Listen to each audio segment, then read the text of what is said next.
sur le vêtement, on a dit. Pardon? Voilà, tout ce que l'on porte. Pas d'impureté sur tout ce que l'on porte sur nous. Pas uniquement le vêtement, le malbous, mais de manière générale sur le mahmoul, ce qui est porté. Le malbous, c'est ce qui est porté, mais dans le sens habillé. El libas, malbous. Mais plutôt dans le sens mahmoul, ce qui est porté. Hamad. Okay. Très bien. Et ensuite, donc, purification immatérielle. Et purification immatérielle, c'est une purification à travers laquelle on ne souhaite pas retirer quelque chose de palpable, mais on souhaite très simplement atteindre l'état de purification. Et on atteint cet état-là par la grande ablution et la petite ablution. Donc nous avons commencé par la petite ablution. Nous avons vu que dans la petite ablution, il y a combien d'éléments? 7 éléments que l'on tire d'où? Du Coran. De quel verset? Surat Maïda, verset combien? C'est bien. Et donc, ce verset c'est quoi? Sans regarder vos feuilles, c'est qu'il a mémorisé.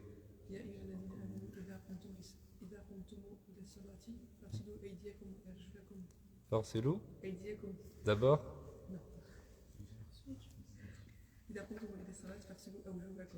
وجوهكم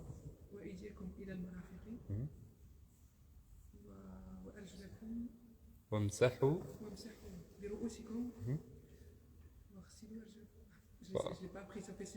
c'est pas grave. وارجلكم إلى الكعبين. Est-ce que quelqu'un l'a mémorisé? Le verset. Ah bon? Mais il faut mémoriser le verset. Vous l'avez écrit, non? Oui. Il faut l'écrire. Et puis il faut le mémoriser le verset. Alors note les références du verset. Ouais. Tu les as? Surat Maïda.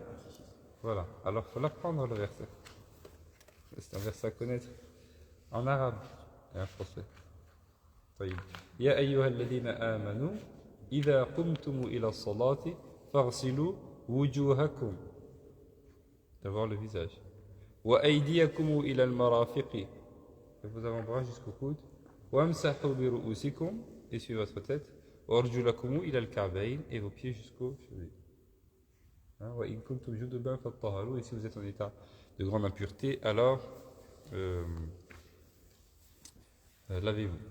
Donc ce verset, apprenez-le parce qu'il est dans l'ordre en plus, etc. Donc, non. Très bien. Donc on a tiré ces 7 éléments-là donc, de ce verset-là. Donc on ne rentre pas dans les détails, on a déjà fait ça, et mettre l'intention, la friction, l'instantanéité, c'est-à-dire ne pas se relâcher, ne pas laisser un long instant entre le lavage des membres, le lavage du visage, le lavage des deux mains jusqu'au coude, l'essuyage de la tête, le lavage des deux pieds jusqu'aux chevilles. On a déjà expliqué tous ces éléments-là dans les détails. Ensuite, nous avons vu également les sunan, donc qui sont 8 éléments, ou 7 en fonction de la division un petit peu des choses que l'on fait, mais ici, donc, l'auteur a choisi donc, 8 éléments. Le lavage des mains jusqu'au poignet, pareil, je ne m'attarde pas dessus parce qu'on l'a déjà fait. Le lavage des mains jusqu'au poignet au début de l'ablution, le gargarisme, donc le fait de se rincer la bouche en faisant circuler l'eau de la joue droite à la joue gauche, l'inspiration avec l'eau dans le nez, l'expiration avec l'eau dans le nez, le retour de l'essuyage de la terre, l'essuyage des oreilles en extérieur et en intérieur, renouveler l'eau pour l'essuyage des oreilles, l'accomplissement de ces obligations dans leur ordre. Et ensuite, nous avons vu donc les actes méritoires, le mandoubat, qui sont de 11 éléments. Donc être dans un endroit pur,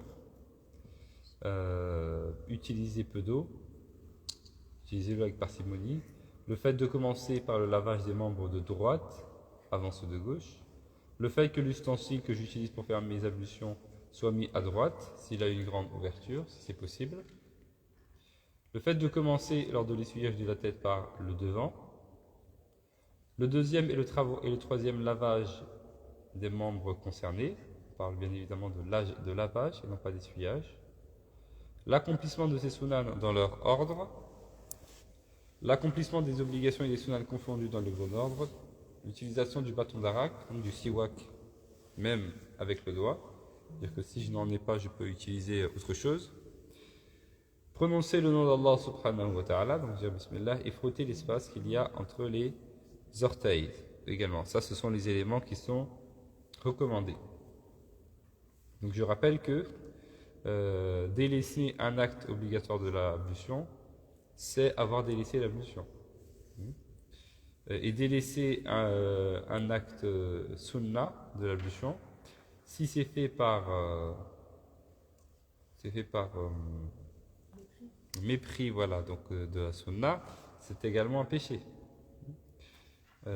Et délaisser un acte méritoire, ça fait qu'on a moins de récompense dans notre ablution.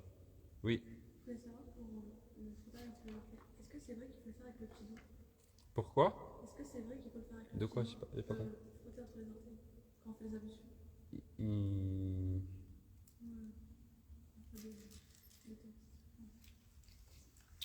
Je ne connais pas de recommandation là-dessus. Il faut le faire, donc on le fait bien évidemment avec ses mains, donc avec ses doigts. Mais est-ce que c'est spécifiquement avec le petit doigt? C'est peut-être une manière de faire qui est rapportée, je ne sais pas. Oui. Pardon? Non, le lavage du pied, c'est 3 fois. Hein. Oui, quand on frotte une seule fois. Mais quand on va laver notre pied à 3 reprises, on va le faire 3 fois. Très simplement. Et ensuite, donc, on a vu qu'il y avait également des choses qui sont détestables, macro, dans l'ablution. Donc, il est détestable pour l'essuyage, le mash, d'aller au-delà d'une seule et unique fois, hein, pour tout ce qui est, non pas rasl, non pas lavage, mais mash, essuyage. On parle de mash pourquoi? Pour quel membre? Pour la tête et pour les oreilles. Donc, on ne fait pas plus d'une seule fois. De même, pour le lavage des membres, donc tout ce qui est rasl, tout le reste, il est détestable, voire interdit, conformément à la divergence sur cette question, d'ajouter une 4e fois. Donc, c'est 3 fois maximum. Donc, je disais la dernière fois que on peut faire, comment dire, on peut augmenter l'intensité, okay, mais ou augmenter l'eau qui est utilisée, on ne va pas augmenter le nombre. Très simplement, on se conforme à ce qui a été rapporté. Non. L'eau, le fait de frotter plus d'une fois, c'est, enfin, on compte une fois lorsqu'on a mis, lorsqu'on a mouillé les mains, et on frotte. Enfin, c'est-à-dire que quand on dit plus d'une fois, est-ce que c'est plus d'une fois, c'est-à-dire d'un coup, ou est-ce que c'est on replonge l'eau on se remouille les mains pour se refrotter? Oui, je peux te remouiller les mains pour le faire. Il ne faut pas être trop, comment dire, oui, compliqué ou chercher dans les coins et les recoins des détails. Donc, on te demande de le laver à 3 reprises. Donc, tu as à 3 reprises l'intention de laver ta tête d'une manière un petit peu à une nouvelle reprise. Tu vois. Ça veut dire que si par exemple tu n'as pas assez d'eau, imaginons, d'accord, tu vas reprendre de l'eau. Si tu n'as pas assez d'eau, tu vas le faire une fois, puis tu vas faire une deuxième fois, une troisième fois. Juste, tu as cette intention-là de tu frottes une première fois, puis tu frottes une deuxième fois, puis tu frottes une troisième fois. Ok, c'est possible aussi. C'est clair? Pour le frottement? Oui, pour le frottement. Toi, tu me parlais quoi? Ou de l'essuyage? Ouais, non, l'essuyage, ouais. Ouais. C'était pour l'essuyage. Non, l'essuyage, c'est une seule fois, de toute façon. Oui. C'est le lavage qui est 3 fois, Inch'Allah. Ok. C'est clair? Ouais. Donc, ne rentrez pas trop dans les détails dans ces choses-là, Inch'Allah. Si on vous dit de le faire à 3 reprises, ça veut naturellement dire que vous prenez de l'eau, effectivement. Mais, même si voilà, vous n'avez pas la possibilité de le faire, donc vous avez cette intention de le faire à 3 reprises, et vous le faites à 3 reprises, Inch'Allah. C'est clair? Non. Ensuite, donc, une fois que l'on connaît, alors ça c'est à connaître, normalement il faut les apprendre hein, par cœur, les actes obligatoires. Si on vous dit quelles sont les obligations des ablutions, vous êtes en capacité de les citer, tous. Okay. Les sunan et les actes méritoires, c'est un peu moins grave, si vous pouvez les apprendre aussi c'est mieux. Mais les actes obligatoires, ça se discute. Les autres aussi, apprenez-les. Ensuite, on a donc les actes qui sont considérés comme étant des annulatifs de l'ablution. Ce qu'on appelle an-nawaqid. Tu avais une question Ah, tu l'as déjà posée? D'accord. An-nawaqid, ce sont les annulatifs de l'ablution. Je disais, en fonction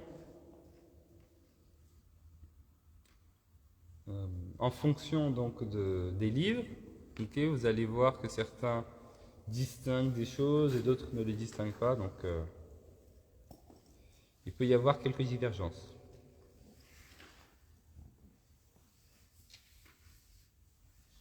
Ici, l'auteur en a distingué 14.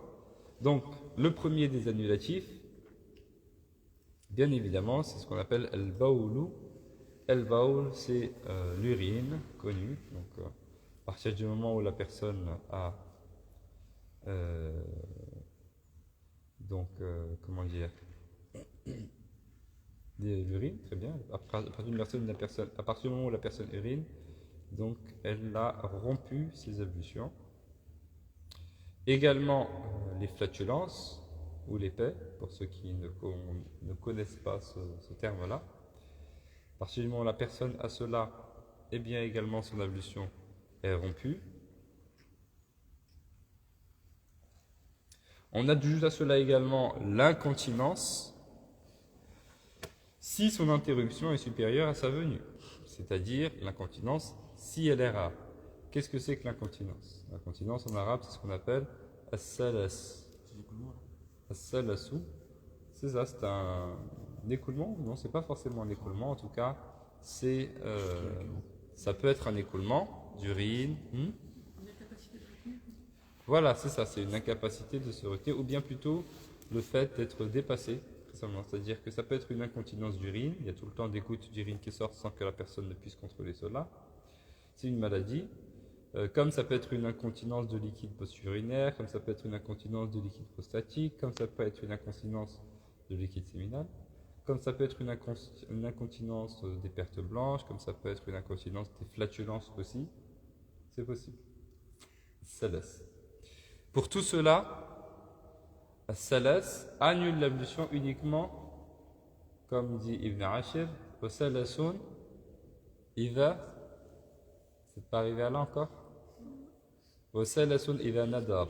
Il dit, et Salas, l'incontinence, Iva Nadar, et Iva Qalla. Iva Nadar, ça veut dire, Iva Qalla, ça veut dire si cette incontinence est peu. Comme on l'a défini ici, si son interruption est supérieure à sa venue. C'est-à-dire qu'il y en a peu, ça veut dire que l'incontinence est rare. C'est-à-dire que parfois, j'ai de l'incontinence. Parfois, j'ai des gouttes qui sortent sans que je ne puisse le contrôler. Dans ce cas-là, si parfois, j'ai des gouttes qui sortent sans que je ne puisse le contrôler, des gouttes ou autre chose, sans que je puisse le contrôler, alors ça annule mon ablution. En revanche, si c'est... En fait, on a trois cas de figure. Le premier cas de figure, c'est celui dans lequel la majorité du temps, je n'ai pas d'incontinence. C'est le premier cas de figure. La majorité du temps, je n'ai pas d'incontinence. Donc là, c'est le cas dont on parle ici. C'est le cas dans lequel il est obligatoire de refaire les ablutions. La majorité du temps, j'en ai pas, mais parfois j'en ai. Alors là, il est obligatoire de faire les ablutions à chaque fois, ça annule les ablutions. Et puis, il y a le cas où le temps pendant lequel j'ai de l'incontinence et le temps pendant lequel je n'ai pas d'incontinence est égal. C'est la même chose. Ça veut dire la moitié du temps, j'ai de l'incontinence et la moitié du temps, je n'ai pas d'incontinence. Et le troisième cas de figure, c'est le cas de figure dans lequel j'ai de l'incontinence la majorité du temps. Quasiment tout le temps. Très très très souvent, j'ai de l'incontinence. Pour ces cas de figure-là, il n'est pas obligatoire de refaire l'ablution à chaque fois. Okay? Je fais mes ablutions pour la prière, et je fais ma prière et je ne me soucie plus de rien. C'est clair? Parce que si je me soucie de l'incontinence, je ne vais jamais prier. Okay? Je vais aller me purifier, et puis je fais mes ablutions, et dès que je fais mes ablutions, j'ai encore des écoulements. Donc il faut que je refais mes ablutions. Ah, je les refais. Pendant que je fais mes ablutions, j'ai encore des écoulements. Ah, bah, il faut que je recommence au début. Alors je commence au début, j'arrive à tenir, je fais la prière et puis j'ai des écoulements. Donc ça ne va jamais s'arrêter. Okay? C'est pourquoi le cas qui annule les ablutions véritablement, où il est vraiment obligatoire de faire les ablutions, c'est le cas dans lequel cette incontinence n'arrive pas la majeure partie du temps. Voilà.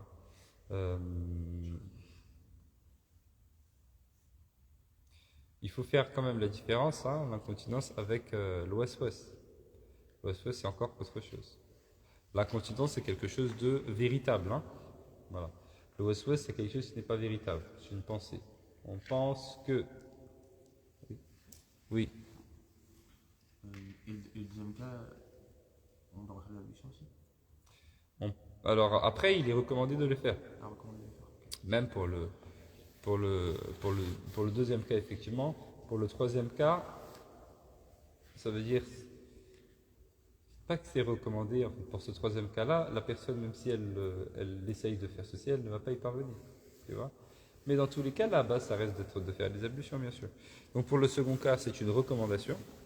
Okay. Est-ce que quelqu'un a une incontinence et il peut diriger une prière du coup? Il peut. Être diriger une prière. Omar, radiallahu anhu, à la fin de sa vie, il avait de l'incontinence. Et il était l'imam des musulmans. Mais l'insan faqihu nafsah, donc la personne qui sait qu'elle a cela, donc il faut un petit peu qu'elle évite. Elle ne va pas diriger les gens alors qu'elle sait qu'elle a ce risque-là.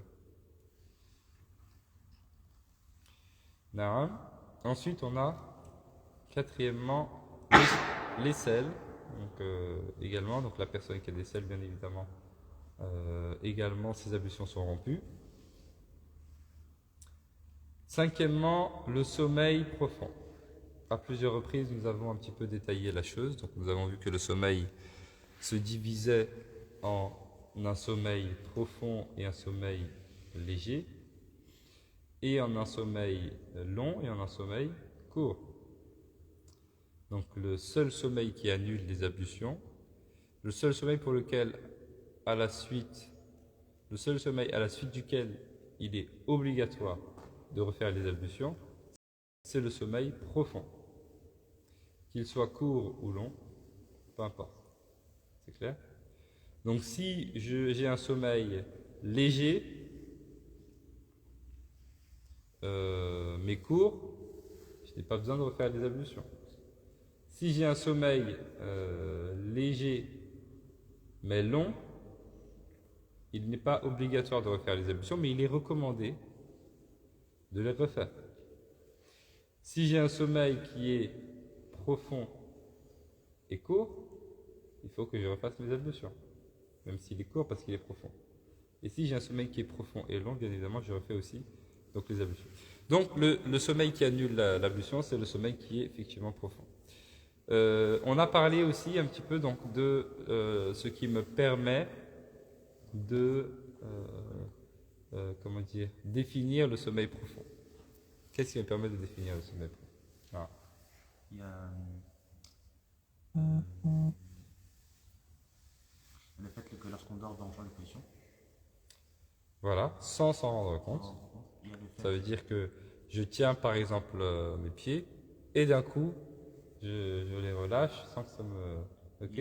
Donc là, mes ablutions sont rompues. Très bien. On laisse l'occasion aux autres. Pour les autres, oui. S'il y a beaucoup de bruit et qu'on ne se réveille pas, ou si on dort par exemple, ça peut être aussi. S'il y a beaucoup de bruit et qu'on ne se réveille pas, Et là-bas aussi. oui, ça peut être vrai, mais on n'avait pas évoqué la chose de cette manière-là.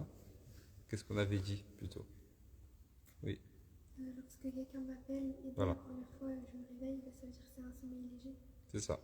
Par contre, si on m'appelle 3 fois, par exemple, ou plus, et que je ne réponds pas, donc c'est que c'est un sommeil qui est profond. Ensuite, quoi d'autre? Alors, tu as évoqué la bave.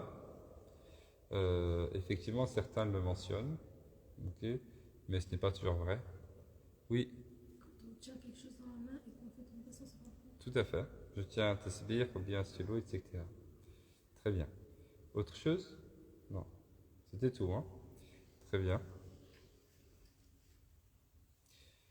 Donc voilà pour le sommeil. Alors, dans d'autres madhab, donc la position avec laquelle on dort, selon certains avis, peut un petit peu nous faire que les ablutions ne sont pas rompues. Hein, je crois que c'est dans le rite Shafi'i, le fait de dormir en étant assis en tailleur, ça ne fait pas annuler les ablutions si on s'endort de tête. Hein. Mais pour le rite malikite, il n'y a pas de différence, hein, quelle que soit la position. La question c'est est-ce que mon sommeil est profond ou pas. Voilà. J'ai une petite question. Hein. Si on fait le dos avec le dos normal et qu'on met les reflets, des espèces de chaussettes en cuir, et qu'après on fait une sieste, on se réveille, on doit partir. Enfin, on a enlevé les reflets après. Le dos, il est valable. Parce que... Oui, si c'est un sommeil profond, si c'est un sommeil léger, alors j'ai pas besoin de refaire les ablutions. Vous voulez dire si je refais les ablutions, c'est ça?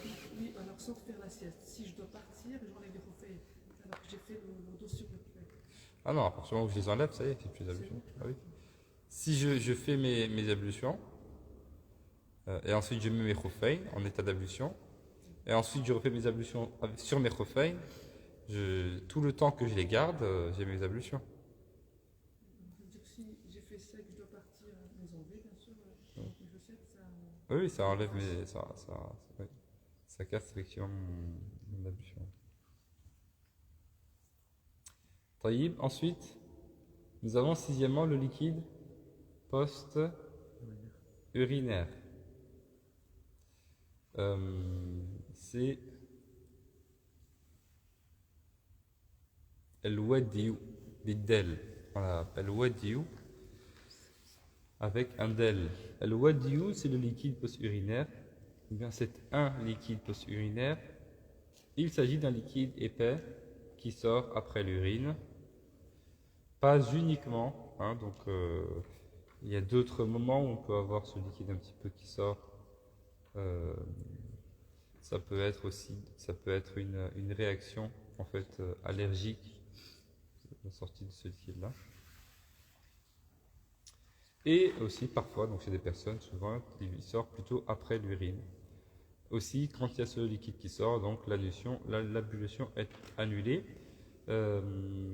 Et ce liquide-là a le même jugement que l'urine.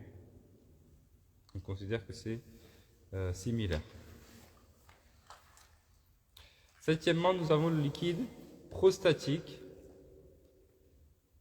ou plutôt le liquide préséminal.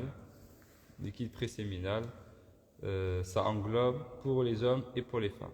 Alors que si on dit le liquide prostatique, bah, ça concerne que l'homme a priori. Le liquide prostatique ou bien le liquide préséminal, c'est le liquide qui précède le liquide séminal. Okay. Le liquide séminal, on n'en parle pas ici dans les annulatifs de la petite ablution, puisque la sortie du liquide séminal, c'est l'obligation de refaire les grandes ablutions. Okay. Donc le liquide préséminal, c'est celui qui sort lors de la petite jouissance. En arabe, c'est comme ça qu'on le définit. Al-khariju 'inda al-ladhati as-sughra, c'est le liquide préséminal. Et al-khariju 'inda al-ladhati al-kubra, c'est le liquide séminal. Donc là, le liquide préséminal, c'est celui qui sort lors de la petite jouissance, donc c'est celui qui sort lors des préliminaires ou bien de la pensée érotique. Donc c'est un liquide qui ne nécessite pas de refaire les grandes ablutions. Et parmi les qualificatifs que les savants donnent à ce liquide-là, c'est que celui-ci n'est pas abondant, n'est pas continu, et est beaucoup plus léger que le liquide séminal, qui est beaucoup plus beaucoup plus large, épais, qui est beaucoup plus épais et beaucoup plus continu. Donc, en arabe, comment on l'appelle?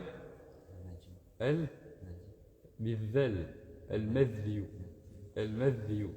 À ne pas confondre. Hein. Juste avant, le liquide post-urinaire, on l'appelait comment? El-Wadiou, avec un del. Et là, c'est le même mot, mais avec un vel. El-Medviou. Ne confondez pas les deux. Hein. El-Wadiou, post-urinaire. El-Medviou, liquide préséminal. Pardon? Al-Medjiou et Al-Waziou. El Al-Medjiou. Med Ouais, Del. Madiou. El-Maddiou. El-Wadiou. Maddiou. Ah, c'est un même, et c'est un mime aussi. C'est un vel. Non, mais au début, c'est un mime. Oui, c'est un mime, mais sort ta langue pour faire le vel. Ah oui, Madiou. Non. El-Wadiou et el-Maddiou. Voilà. Attention, pour l'homme, lors de la sortie du Maddiou, il est obligatoire de laver la totalité de la verge. Pour l'homme, c'est une obligation. Je ne peux pas me contenter juste de me rincer ou quelque chose comme ça. Il est nécessaire de laver la totalité de la verge, uniquement la verge et pas les testicules. Ça, c'est une obligation. Huitièmement, parmi les annulatifs de l'ablution également, C'est quoi la verge? de laver ta partie intime avant. C'est clair? Ok. Non.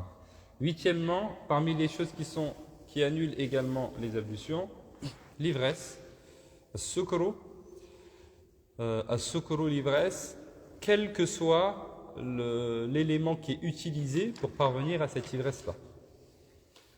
Parce que cet état d'ivresse, on peut y parvenir par des choses qui sont licites, comme on peut y parvenir par des choses qui sont illicites.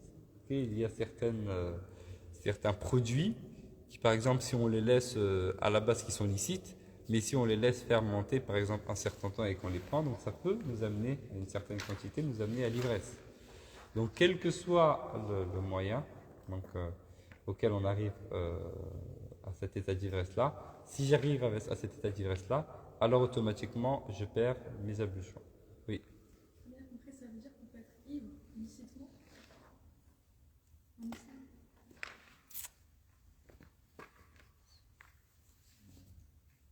Moi, j'ai pas dit ça. Non, je suis simplement en train de vous expliquer qu'il y a, je n'ai pas l'autorisation de me mettre dans cet état-là. Ok? Mais est-ce qu'il est possible qu'une personne malencontreusement y parvienne? À cette question, oui, la réponse est oui. Est-ce que cette personne a utilisé forcément quelque chose de haram? Non, ce n'est pas une nécessité. La personne peut, sans le savoir, utiliser quelque chose qui est normalement autorisé, mais qui par exemple a été laissé reposer, fermenter pendant un certain temps, jusqu'à avoir une certaine forme, qui fait qu'en la prenant, elle va avoir un souci dans sa tête. C'est clair? Non. Oui. Comment est-ce qu'on peut déterminer l'état d'ivresse? Comment est-ce qu'on peut déterminer l'état d'ivresse? On appelle en arabe riyabu al-aql. C'est l'absence c'est une forme d'absence de la raison, d'absence de la conscience. Une des formes, parce qu'il y a plusieurs formes, dormir aussi, etc. Mais ça, c'est une des formes de l'absence de la raison. D'ailleurs, c'est pour ça qu'on le met parmi les annulatifs. Parce que justement, la raison n'est pas présente. La conscience n'est pas présente. Si ma conscience et ma raison n'est pas présente, ça veut dire qu'il peut tout se passer sans que je le sache. Je peux avoir des flatulences, je peux avoir de l'urine, etc., sans m'en rendre compte, et je ne le sais pas. Okay? C'est possible. Et comme c'est possible, on considère que ça annule les ablutions. C'est clair? C'est vrai, c'est la même raison pour le sommeil. Pendant mon sommeil, je peux avoir des flatulences, je peux avoir, etc., sans savoir. Donc, ça annule mes ablutions. Et c'est vrai également pour le 9e point, donc qui est la perte de la raison par la folie ou autre. El-Junoun, en arabe. El-Junoun, quand on parle de... Souvent, quand on dit El-Junoun en arabe, les gens pensent tout de suite à la possession. N'est-ce pas? Avec les djinns, etc. Mais le Junoun, c'est la folie. N'importe quelle folie, une personne qui est prise de folie, pareil, elle n'a plus sa raison, elle n'a plus sa conscience, donc on considère que les ablutions, effectivement, sont rompues également.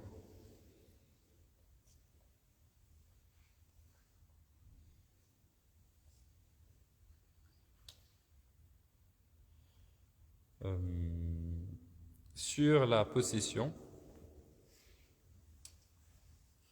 il y a une divergence, n'est-ce pas?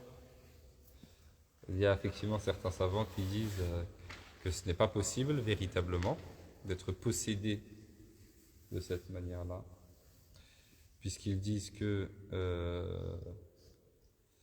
nous sommes dans un monde et les djinns sont dans un monde. Et on ne peut pas comme ça passer d'un monde à un autre, ni pour nous, ni pour eux. Le passage d'un monde à un autre est toujours extrêmement, extrêmement difficile. Dans certains récits, le prophète sallam, au moment de la mort, au moment où il était en train de mourir, le prophète sallam, il a mis sa main dans de l'eau. Il mettait sa main dans de l'eau, puis il mettait sur ça. Et il disait La ilaha illallah, inna lil mawti la sakarat. Il disait certes, la mort a des affres, des souffrances. Il disait.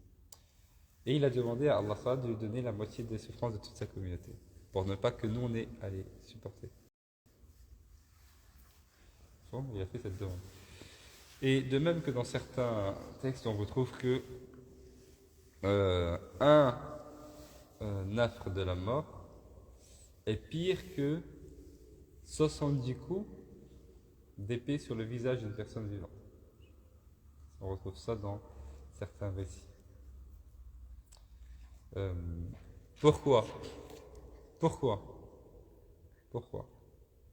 Parce que on passe d'un monde à un autre. Et c'est le passage qui est difficile. En fait, c'est une personne qui a un état qui va rentrer dans un monde qui n'est pas adapté à son état. C'est un passage qui est difficile. Donc, on passe d'un monde à un autre. Regardez le prophète sallam. Quand il recevait la révélation, qu'est-ce qui se passait? Il tremblait, il avait de la sueur. Un des compagnons, je crois c'est Abu Huraira, il avait une fois, le prophète sallam avait sa jambe posée sur la sienne, sur sa cuisse. Et il a commencé à recevoir la révélation. Il dit à Abu Huraira, j'ai cru que ma jambe allait se briser. Tellement sa jambe est devenue très très très lourde sur la mienne, j'ai cru que ma jambe allait se casser. Okay? Et Aïcha, elle dit, il avait, quand il recevait la révélation, des sueurs. Okay? Alors qu'il ne faisait pas forcément chaud à ce moment-là, etc. Il tremblait. Pourquoi? Parce qu'il est en train de recevoir quelque chose qui fait partie d'un autre monde. Il y a un lien qui se fait entre deux mondes différents. Okay? Donc, toujours, la connexion des mondes se fait d'une manière difficile.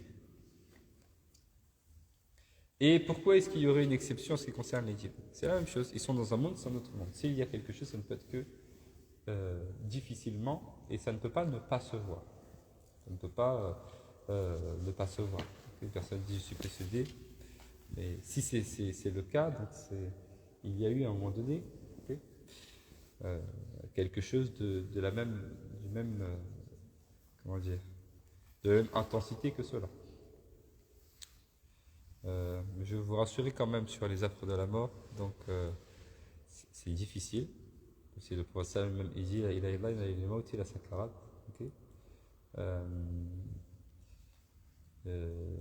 Et Allah subhanahu wa ta'ala dans ce monde-là, non, c'est pas le cas pour le prophète sallallahu alayhi wa sallam. Ça c'est sunnat Allah, c'est la tradition d'Allah subhanahu wa ta'ala. Il peut y avoir plus que cela parce que Allah subhanahu wa ta'ala, quand il veut du bien à son serviteur,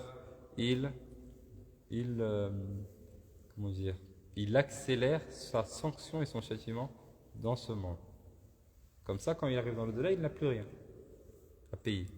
Pareil au moment de la mort. La mort peut être très difficile pour des personnes, exprès, afin que, lorsqu'elles arrivent dans l'au-delà, elles n'ont plus rien à payer. C'est clair? Alors ça, c'est un avis des savants, je disais. Hein. Donc ça, c'est un avis qui existe parmi les savants qui disent ça. Mais aussi, beaucoup de savants disent c'est possible d'être possédé. Donc ça, c'est un sujet de divergence. Okay. Et la divergence, la inkar fil mukhtalaf fi tab'an, il n'y a pas de blâme hein, lorsqu'il y a une divergence sur une chose.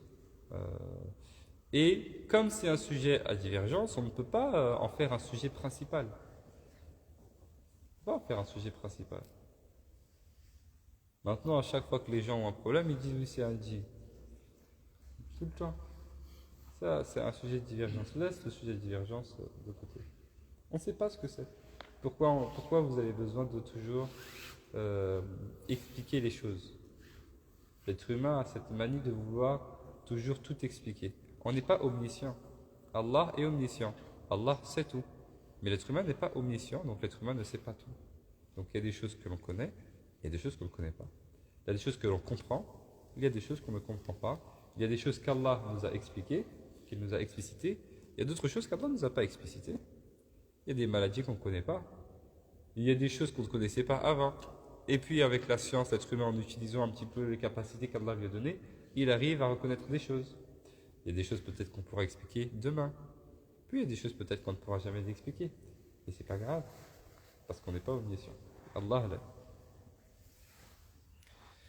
Naam. Ensuite, dixièmement, également les caresses. L'ams, l'amsou. Les caresses.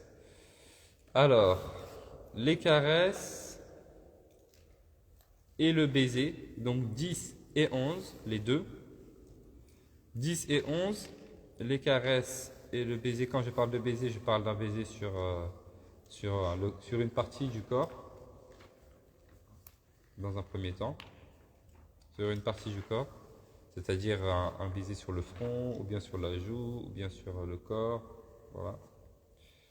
Ces caresses-là et ces baisers-là sur le corps, donc pas sur la bouche, annulent les ablutions uniquement si l'on éprouve un plaisir, comme c'est écrit là, qu'il soit voulu ou pas. Ça veut dire, si je ressens du plaisir, même si je n'avais pas l'intention d'avoir un plaisir, mais en faisant ce bisou-là, ou en touchant cette personne-là, je ressens un plaisir, alors mon ablution est rompue. C'est clair?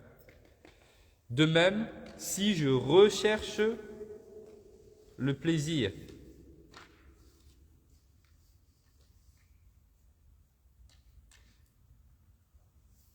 si j'ai l'intention, ça veut dire que je fais ce bisou-là sur un endroit du corps autre que la bouche, ou bien je touche cette personne-là, ou je caresse cette personne-là, avec l'intention d'avoir un plaisir, également mon intention est rompue. C'est clair? Ça veut dire que si je touche cette personne-là, que je caresse cette personne-là, et que je n'éprouve aucun plaisir, et que je n'ai pas l'intention d'éprouver le plaisir, et je n'éprouve aucun plaisir, mon ablution n'est pas rompue. C'est clair? Pareil, les savants ont fait une exception en ce qui concerne le baiser d'adieu. L'il wada, le baiser d'adieu, qui a uniquement pour objectif de dire au revoir. Okay. Eh bien, certains savants ont dit il n'annule pas les ablutions. En revanche, le baiser sur la bouche, il annule les ablutions à tous les coups, sauf si c'est un baiser d'adieu, puisque adatan, habituellement, il est fait pour éprouver un plaisir. Très simplement. Oui. Là, je parle pas j'ai pas parlé du fait qu'un homme touche une femme, qu'une femme touche un homme. Ça, c'est un jugement. Est-ce que c'est haram? Est-ce que c'est autre chose? Ça, c'est autre chose. C'est un jugement. Là, moi, je parle juste du cas où, effectivement, deux personnes se touchent et que, est-ce que ça annule les ablutions ou pas? C'est ça que je veux traiter. Là, je ne traite pas est-ce que c'est haram ou pas. Oui. Et si on fait ça et qu'on cherche du plaisir, mais qu'on n'en trouve pas, ça annule aussi les ablutions? Bien sûr. Okay. Le seul cas dans lequel l'ablution n'est pas annulée, c'est le cas dans lequel ni j'ai l'intention d'avoir un plaisir, ni je trouve le plaisir. Est-ce que c'est clair? C'est clair? Excusez-moi, je parle lentement parce que j'étais en train de dormir. Je suis fatigué. Les gens partent tard après Tarawih. Et puis ils viennent tôt pour Tahajjud. Alors nous, il faut qu'on reste fermé et tout. Khayr, Inch'Allah. pas les mêmes personnes. Il y a des personnes qui partent tard, et d'autres qui sont partis tôt, qui reviennent tôt. Tu vois? Vous ne fermez pas entre les deux? Hein? Vous ne fermez pas entre les deux? Ah si, obligé. Mais on ferme tard et puis on ouvre tôt. C'est ça le problème. Parce que si on laisse, c'est risqué quand même. Alors, est-ce que c'est bon là-dessus? C'est bon pour l'âme, etc. Donc après, sur le jugement, est-ce que ça c'est haram? Donc oui, l'avis traditionnel, ok, c'est que... alors ça d'abord, dans les livres, souvent on trouve qu'un homme touche une femme ou qu'une femme touche un homme. Ok, aujourd'hui, on parle de toute façon de tout de manière générale, puisque voilà, il nous parle de mariage pour tous. Donc voilà, c'est exactement la même chose, ce sont les mêmes règles. Et l'avis traditionnel, je dis, c'est effectivement que l'homme ne peut pas toucher une femme qu'il peut marier, qui est étrangère. Okay, de la même, la femme ne peut pas le droit de toucher un homme qu'elle peut marier. Ça, c'est l'avis traditionnel, l'avis majoritaire, qui dit que c'est une chose qui est haram. Il ne doit pas y avoir de contact. Et puis, il y a un autre avis, qui n'est pas l'avis majoritaire, c'est un avis qui est minoritaire, qui dit que ceci se rattache à l'urf, à la coutume. Très simplement. Okay. Il y a des endroits, par exemple, où les gens se serrent la main pour se saluer, y compris les hommes et les femmes. Si ça se fait, ça se fait. Si ça ne se fait pas, ça ne se fait pas. Ce n'est pas une chose qui est haram. C'est clair? Il y a des savants qui supportent aussi cet avis-là. C'est clair? Donc, on va unir les deux. On sait que l'opinion majoritaire, quelle est-il? Et on sait qu'il y a cet avis qui est minoritaire. Donc, dans notre contexte, si on sait que ça va un petit peu nous causer des soucis, de l'incompréhension, etc., c'est clair.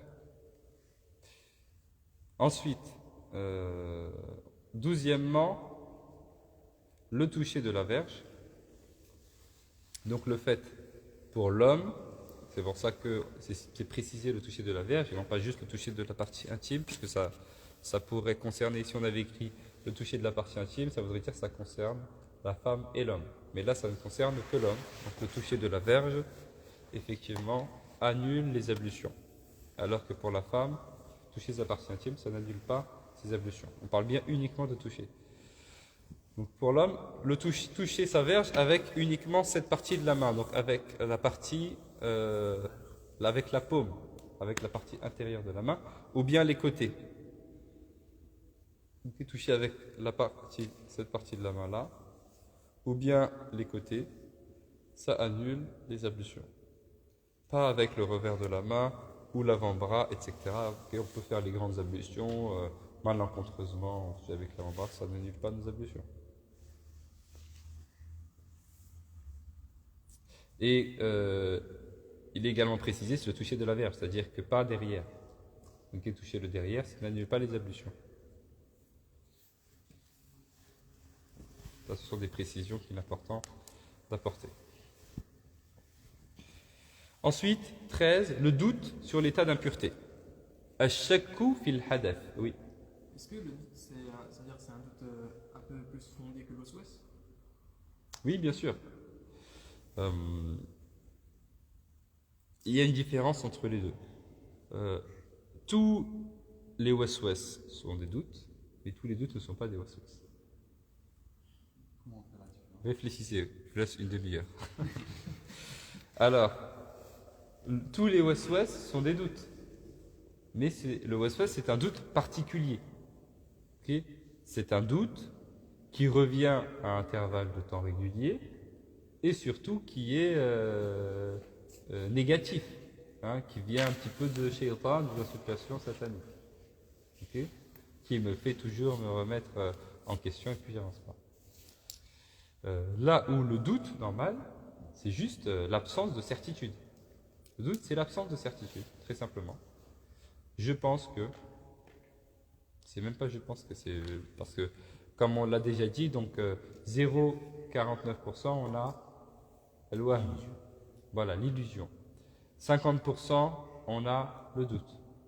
Ensuite, de 51% à 99%, on a la pensée, je pense que, et puis 100%, la science, la certitude.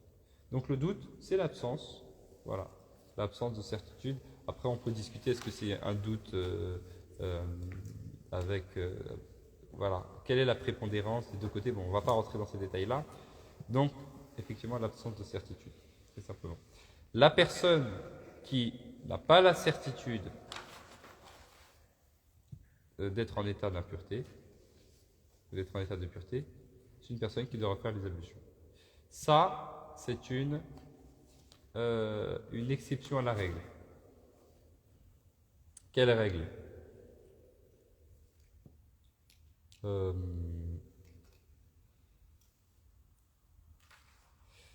On va voir ces règles-là quand on va faire le usul fiqh, les fondements de la jurisprudence. Dans les fondements de la jurisprudence, il y a une des 5 règles qui dit Al-yaqinu la tazulu bishak. Al-yaqinu la yazulu bishak. Ça veut dire al-yaqin, la certitude, ne se retire pas. Bien. Al-yaqin, la certitude, on n'est pas chassé, ne peut pas être chassé par le doute. Al-yaqinu la yazulu bishak. Donc la certitude ne peut pas être chassée par un doute, c'est pas possible. Parce que le doute est moins conséquent que la certitude. Regardez ce téléphone portable. Ok, il est costaud, il est dur, etc. C'est la certitude. Regardez ce mouchoir-là, il est beaucoup moins costaud. Ok, c'est le doute. Est-ce que je peux réussir à chasser ce téléphone portable avec ce mouchoir? C'est pas possible. Ok, parce que le téléphone est beaucoup plus supérieur. Okay, c'est la certitude et ça c'est le doute. Je ne peux pas chasser une certitude avec un doute, c'est pas possible. Je ne peux chasser mon téléphone portable qu'avec un autre téléphone portable. Je ne peux chasser ma certitude qu'avec une autre certitude. Est-ce que c'est clair? C'est ça la règle. C'est la certitude qui vient chasser la certitude. Sauf dans les ablutions. Dans les ablutions, on donne un pouvoir spécial au mouchoir. On donne un pouvoir spécial un petit peu au doute. Pourquoi? Parce que la prière, c'est une obligation religieuse. C'est partie des fondements de la religion.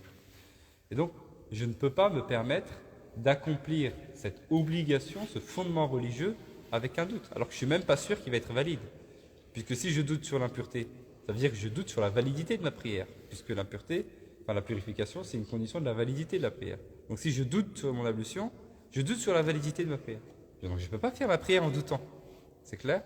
Donc pour cela, on fait une exception à la règle et on dit, ici, si je doute, alors je refais mes ablutions. C'est clair? Il y avait juste là d'abord et ensuite, oui. Donc si j'ai bien compris, le doute, c'est quand on se pose la question et qu'on arrive à la certitude qu'on n'est pas sûr. C'est ça? C'est-à-dire que si je me pose la question de est-ce que j'ai mes ablutions ou pas et que j'ai la conclusion que je suis sûr et certain que j'ai mes ablutions, ben ça compte pas. C'est Bien pas sûr. que je me pose la question parce qu'il y a des gens qui disent que juste si on se pose la question, on perd Non? et qu'on a un doute. Non, non. C'est pas ça. Non. Donc je doute, je m'assois sur mon fauteuil et je réfléchis pendant 5 minutes. Ok? Non, j'abuse, je ne vais pas réfléchir pendant 5 minutes. Mais tu t'assois et tu réfléchis 1 ou 2 minutes, est-ce que j'ai mes ablutions? Si tu arrives à la certitude, au fait, c'est bon, je les ai fait, bah, tu vas faire la prière, c'est pas grave. Ok? Mais si par contre tu n'arrives pas à te souvenir, tu doutes vraiment, tu vas refaire les ablutions. Oui. Est-ce que dans la prière aussi, le doute équivaut à la certitude? Alors la prière, c'est un autre cas. Alors tu parles toujours en ce qui concerne l'ablution ou pas? Ou tu parles les éléments de la prière? Les éléments de la prière. Alors les éléments de la prière, ça va venir, on va y parler. Mais oui, c'est vrai aussi, c'est-à-dire pour les obligations de la prière. Mais là, dans ce cas-là aussi, on parle de ça dans la prière, puisqu'on fait une distinction dans la prière et en dehors de la prière. C'est-à-dire que si je suis dans la prière, on commence avant la prière. Avant que je commence ma prière, je doute, alors je vais refaire mes ablutions. Parce que je n'entre pas dans la prière avec un doute. Je n'entre pas dans la prière en doutant sur la validité de ma prière, c'est pas possible, ok? Par contre, imaginons que je suis rentré dans ma prière. Je suis dans ma prière. Et pendant ma prière, je commence à douter sur mon ablution. Là, je ne sors pas de la prière. Pareil, pourquoi? Parce que la prière, c'est une obligation religieuse. C'est un fondement. Je ne peux pas sortir de la prière alors que j'ai commandé juste parce que j'ai un doute. Non. Je n'entre pas juste avec un doute. Si je doute avant, je n'entre pas. Mais pareil, je ne sors pas juste avec un doute. C'est trop important. C'est trop important pour que j'entre avec un doute et c'est trop important pour que j'en sorte avec un doute. Donc je n'entre dans la prière qu'avec une certitude et je ne sors de la prière qu'avec une certitude. Okay, donc si avant les ablutions je doute, je fais mes ablutions. Et si pendant la prière je doute, je ne sors pas de ma prière, je finis ma prière. Et il m'est autorisé de m'arrêter quelques instants dans ma prière pour réfléchir. Okay, je peux m'arrêter quelques secondes dans ma prière et réfléchir profondément, est-ce que je fais mes ablutions ou pas? J'arrive à la certitude que je les ai fait, je continue. Je n'arrive pas à la certitude que je les ai fait, j'arrive à la certitude que je les ai pas, je sors de la prière. Par contre, si le doute persiste jusqu'à la fin de ma prière, bah, je vais refaire mes ablutions et je refais la prière si je suis encore dans le temps de la prière, très simplement. C'est clair? C'est bon? Oui. Le fait que le doute peut chasser la certitude, ça c'est vraiment l'exception des ablutions. Tout à fait.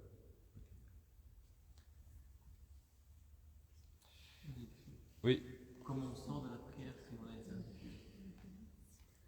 Bah, on va faire ces ablutions. Non, ça, je suis en train de je m'arrête comment? D'un coup, Je m'arrête. Ok. Oui. Parce qu'à partir du moment où j'ai eu la certitude, à partir du moment où j'ai eu la certitude que je n'ai plus les ablutions, bah, ma prière n'est plus valide. J'ai plus de prière. Je veux dire, est-ce qu'il y avait une façon de s'arrêter ou Non. ça? Non, non. Parce que à l'instant même où j'en m'en rends compte, ma prière n'est plus une prière. Parce que la salata, c'est-à-dire il n'y a pas de prière pour une personne jusqu'à ce qu'elle se purifie. Donc si à partir du moment où je me rends compte que je ne me suis pas purifié, bah il n'y a plus de prière. Donc je vais faire mes ablutions, c'est ça. Pas de manière. Okay. Voilà, Inch'Allah. Ensuite, donc, le point suivant, c'est l'apostasie. Donc l'apostasie, c'est le fait de sortir de la religion, bien évidemment. Comme vous le savez, accomplir les grandes ablutions, c'est une obligation pour la personne qui entre dans l'islam. Ce n'est pas une condition, mais c'est une obligation. Il y a une seule condition, c'est la sincérité. Et c'est une condition qui concerne la personne concernée et pas nous. C'est-à-dire, nous, on n'a pas le droit de demander à la personne. Voilà, attention, la suspicion. Une personne, ça se trouve, elle n'est pas sincère, ça se trouve, elle le fait pour avoir de l'argent, pour être proche de telle ou telle personne, pour se marier. Non, non, ça ne nous regarde pas. Mais la personne, elle, doit faire preuve de sincérité. Et par contre, faire les grandes ablutions, ça, c'est une obligation. Donc la personne, effectivement, elle doit le faire. Donc la personne qui sort de la religion. En fait, la personne qui sort de la religion, Allah dit dans le Coran, وَلَا تُبْطِلُوا أَعْمَالَكُمْ. Et ne faites pas annuler vos actions. La personne qui sort de la religion, puisque la première condition de l'acceptation de toutes les œuvres, de la validité de toutes les œuvres, c'est le fait d'être musulman, donc la personne qui sort de la religion a annulé toutes ses œuvres. Okay. Bon, qu'Allah nous en préserve, hein. Mais imaginons quelqu'un, pendant une journée de Ramadan, elle jeûne. Donc, elle jeûne et je ne sais pas ce qui se passe dans sa vie. Donc, à 11h du matin, elle sort de la religion. Elle avait les ablutions, elle a fait salat duha, tout ça, et puis après, mais vraiment avec détermination, ça veut dire elle le voulait, etc. Donc c'est vraiment un cas explicite. Et après, elle dit non, elle revient là-dessus. Elle revient là-dessus. Elle revient là-dessus, bah, tout ce qu'elle était en train de faire, c'est annulé. Donc ses ablutions, elle doit refaire. Elle doit refaire le rousse, le bain rituel. Okay. Et elle va devoir rattraper aussi cette journée de jeûne, qui s'est annulée parce qu'elle est sortie de la religion. C'est clair? Donc c'est également le cas pour l'apostasie. Oui. En fait, si par exemple une personne apostate pendant un certain temps, et après elle retourne dans l'islam, est-ce qu'elle est considérée comme une personne convertie? Genre elle a ses péchés qui sont annulés, etc. Je ne sais pas. Allahu a'lam. Je ne sais pas si c'est la même chose. Parce que c'est vrai, donc la personne qui se convertit un petit peu, donc l'ensemble des erreurs passées sur le passé, etc. Je ne sais pas, Allahu A'lam. On demandera, Inch'Allah. Oui. L'exemple que vous avez donné avec l'apostasie, elle rattrape le jeune avec expiation ou pas expiation?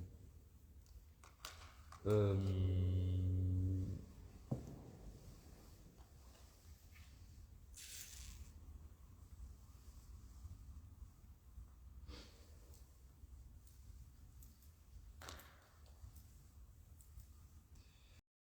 C'est pas un rattrapage, c'est un accomplissement du jeûne. Ok? C'est le même cas que c'est pas un rattrapage, donc on va pas parler d'expiation.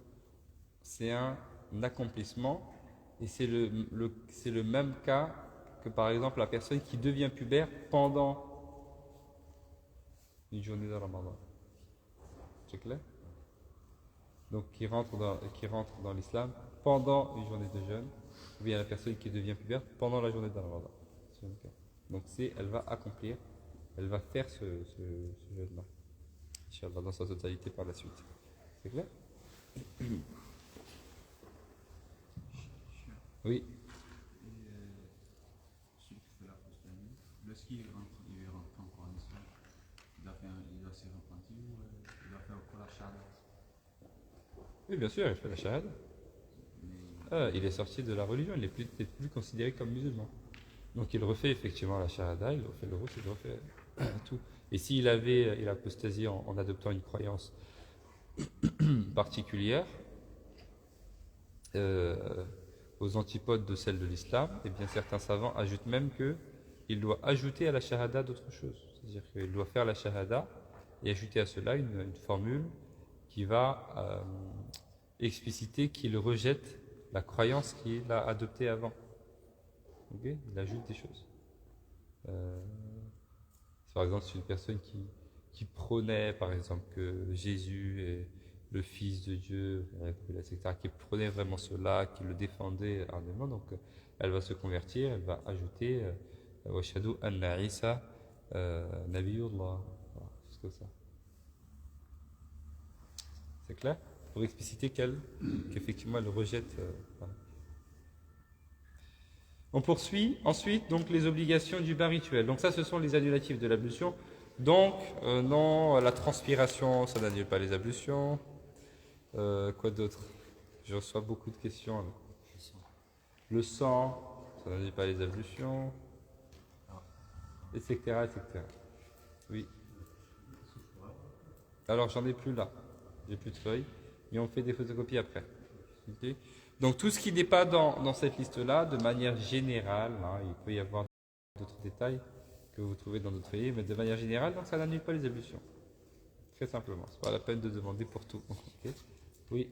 Mais le sang de taille d'une pièce de 2 euros, là, ça annule les ablutions. Ah bon? Je sais plus, peut-être que... Pardon? Moi j'ai dit ça? Non, on a dit quoi par rapport à ça? Vous savez, hier il y a un frère qui est venu. C'est un frère qui a étudié en Égypte. Ah non, c'est. Oui, il était. Le frère qui a étudié en Égypte plusieurs années, c'est un chef. Il est venu avec un frère de Königshofen et il est venu me voir. Il m'a dit la dernière fois, je suis rentré dans la mosquée de Königshofen et il y a un jeune qui est arrivé dans la mosquée en retard.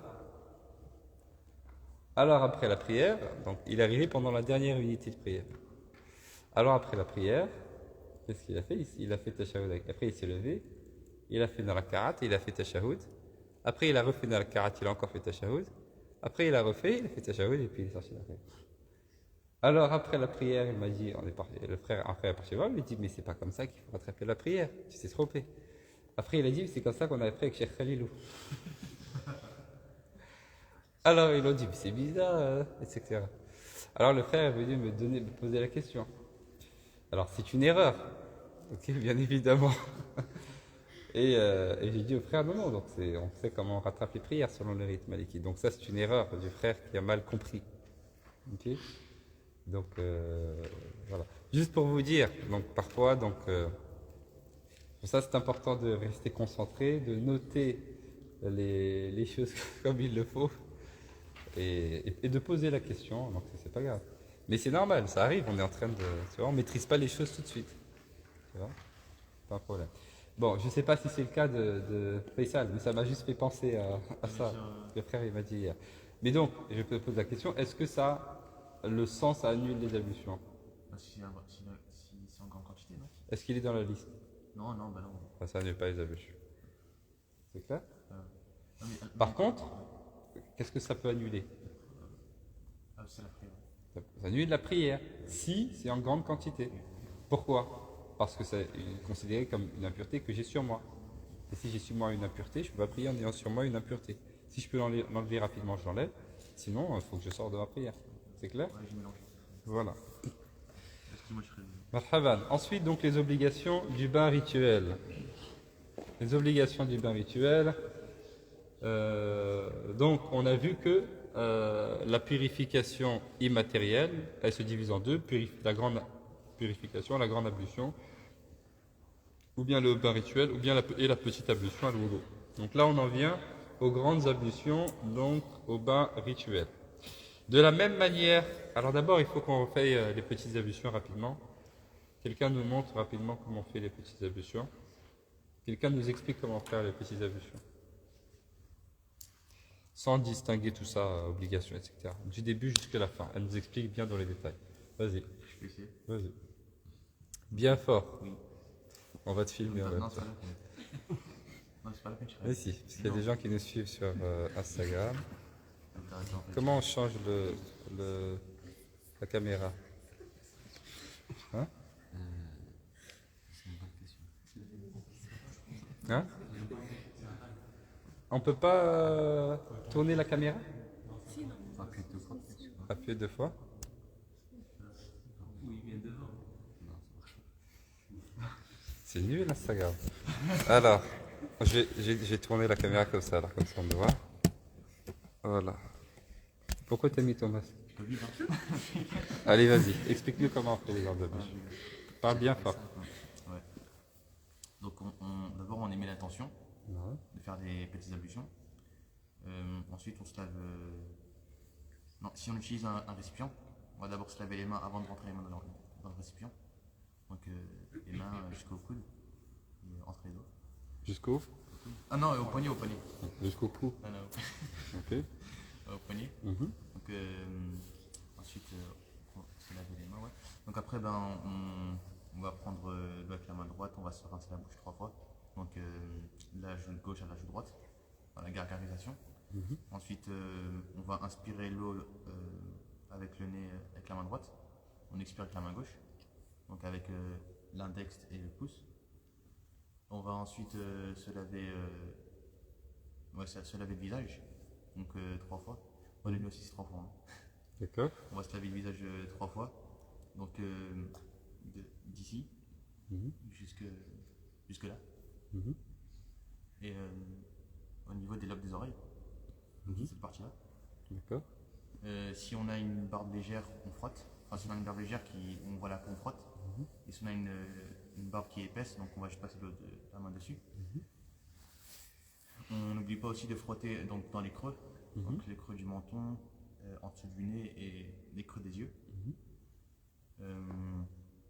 Ensuite, on va laver Les contours du nez aussi. oui, les contours du nez. Ouais. Hein? Ensuite, on va laver donc, les avant-bras jusqu'au coude 3 fois. En commençant par l'avant-bras droit, ensuite l'avant-bras droit à gauche. Ensuite,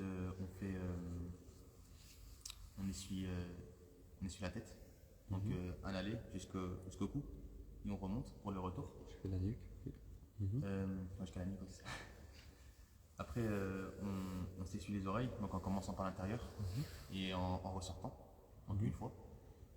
Et on termine par le lavage des pieds, donc en commençant par le pied droit, donc jusqu'à la cheville, et sans oublier de frotter entre les autres pieds, Mhm. et en terminant avec le pied gauche. Très bien. Est-ce que vous avez des choses à relever dans ce qu'il a dit? Oui. Petite question, pour les avant-bras, c'est les mains compris ou... Oui. Oui. Oui. وأيديكم إلى المرافق. Oui. Non, Alors, je dis pour le nez.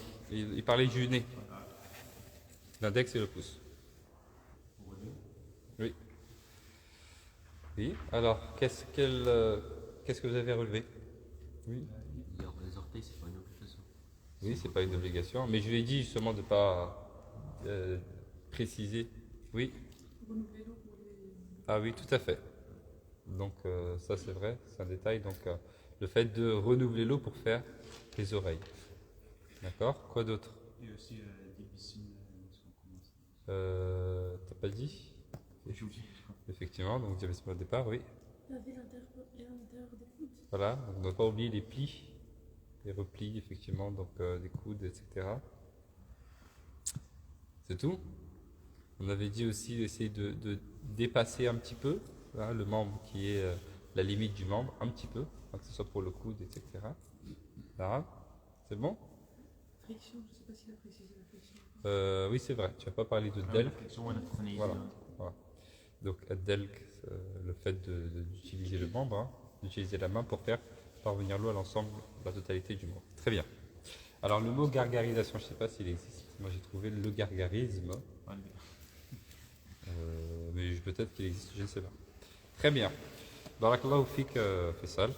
On poursuit. Donc, ensuite, les obligations. Donc, on passe au bain rituel. Donc, le bain rituel, on l'appelle al-ghusl, le bain rituel, le lavage rituel, etc. La grande ablution. Également, cette grande ablution a des obligations, a des sunan et a des actes méritoires. Donc, les obligations d'abord du bain rituel.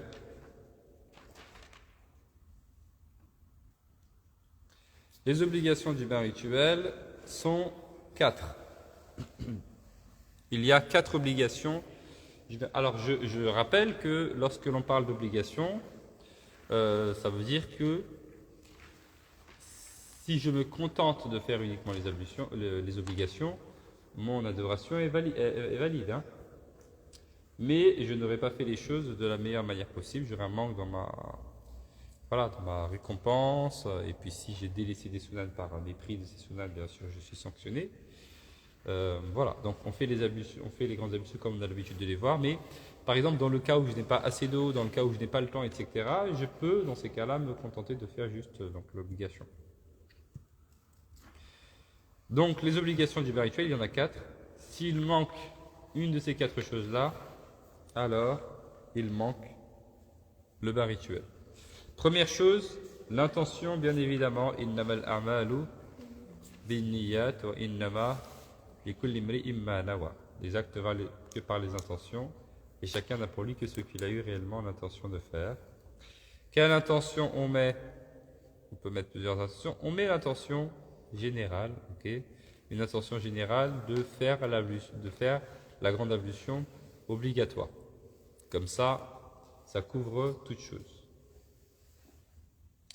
Deuxième obligation pour le bain rituel, ce qu'on appelle l'instantanéité. En arabe, al-fawru ou bien al-muwalah, c'est la même chose. C'est le fait de faire les actes du bain rituel, les uns après les autres, sans coupure, ou bien sans une coupure longue, de sorte que elle laisserait le temps aux membres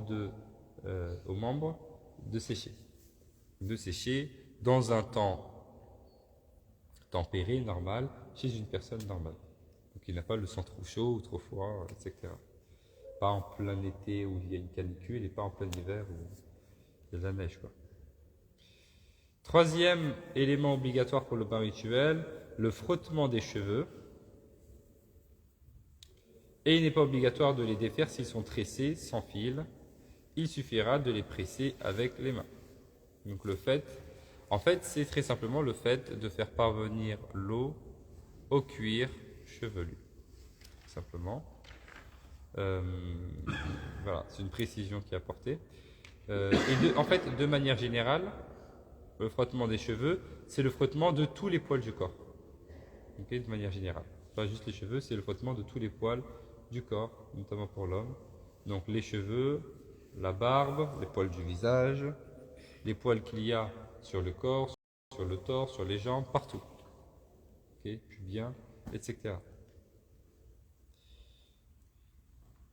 Si j'ai effectivement, donc, notamment pour la femme, j'ai une coiffure, des tresses, etc., il peut suffire effectivement donc de presser pour essayer de faire en sorte que l'eau atteigne effectivement la tête sans voilà, nécessairement les retirer. Oui. J'ai pas compris sans fil. C'est-à-dire qu'il n'y a pas d'éléments supplémentaires ajoutés qui empêchent l'eau de parvenir à la tête. C'est clair? Parce que sinon, ça veut dire qu'il y a une partie qui n'a pas été... oui. Bah, pour la femme, elle a tous ses cheveux. Oui, bien sûr. Parce que je veux dire, c'est pas genre juste Non, c'est les cheveux. les cheveux. Ok. Ouais. Ensuite, quatrièmement, comme tout à l'heure, c'est la friction. Ad-dalku. Ad-dalku, même après avoir versé l'eau, donc j'avais dit, dalk, avant d'avoir versé l'eau, c'est inutile. Avec les mains, ok. Donc c'est le fait d'utiliser la main pour faire parvenir l'eau à la totalité des membres du corps externe. Très bien. Mais il peut y avoir dans le corps, quand je fais mes grandes ablutions, certains endroits que je n'arrive pas à atteindre. Par exemple, le milieu de mon dos. Ok, peut-être que j'ai pas la main assez grande comme moi, ok, et je n'arrive pas à atteindre le milieu de mon dos. Qu'est-ce que je fais? Je vais utiliser, comme il nous dit là, avec les mains, avec un chiffon ou à l'aide d'une autre personne. Ok. Ou bien j'utilise un... Comment ça s'appelle? Voilà, un gratte-d'eau. Ou bien un... Je ne sais pas si vous connaissez... nous on a... Hein? Oui, mais ça, eux, ils ne connaissent pas. Nous on a en Afrique des... on peut appeler ça un grattoir africain. J'avais regardé sur internet, je crois qu'ils appellent ça un grattoir africain. C'est des espèces de filets de couleur. Je ne sais pas si vous avez déjà vu. C'est en Afrique. Bon, vous pouvez le mettre un petit peu comme ça. Okay. C'est ma grand-mère à l'époque qui m'avait montré ça quand j'étais petit. Je me rappelle encore. Et elle m'a dit, quand tu n'arrives pas, tu fais comme ça. Tu fais passer derrière, tu l'attrapes des deux mains et tu fais comme ça. Et tu fais de haut en bas. Et comme ça, tu as atteint la totalité de ton dos. Okay. Alors, sur le marocain, je sais pas. Vous avez la même chose? C'est la même chose, vous pensez? D'accord. D'accord. Bah, nous, on les a toutes les couleurs.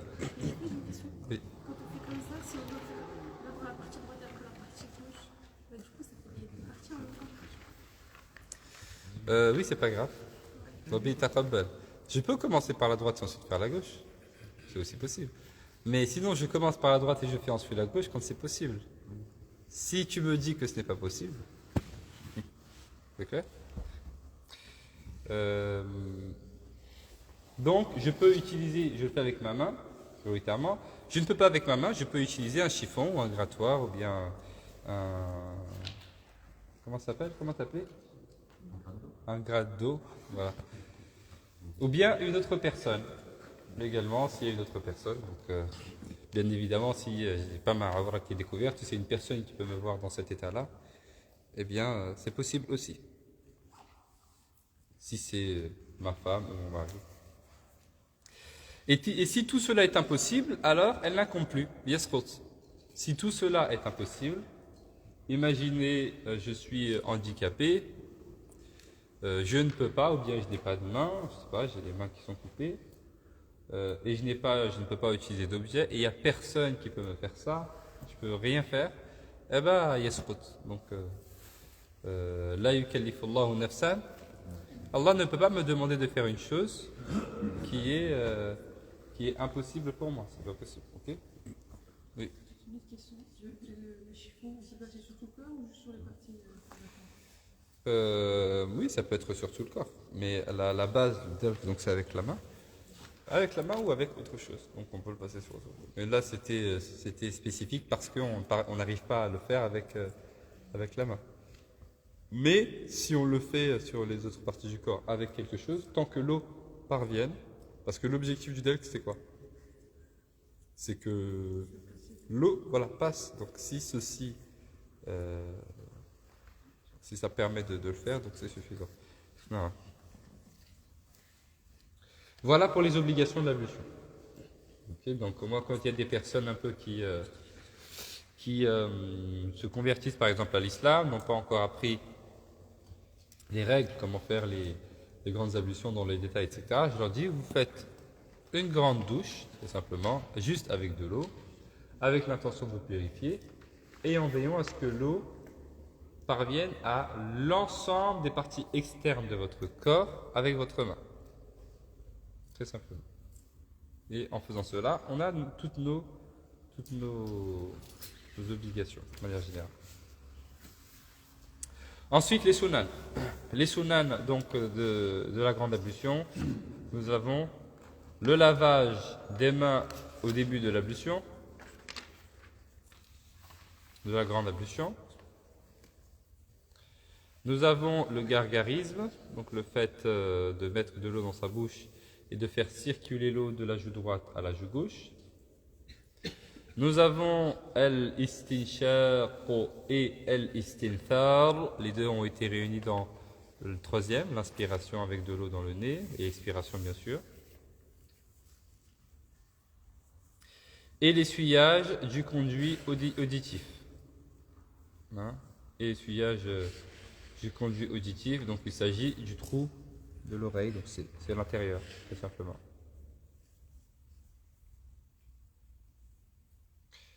Et puis il y a ces actes méritoires.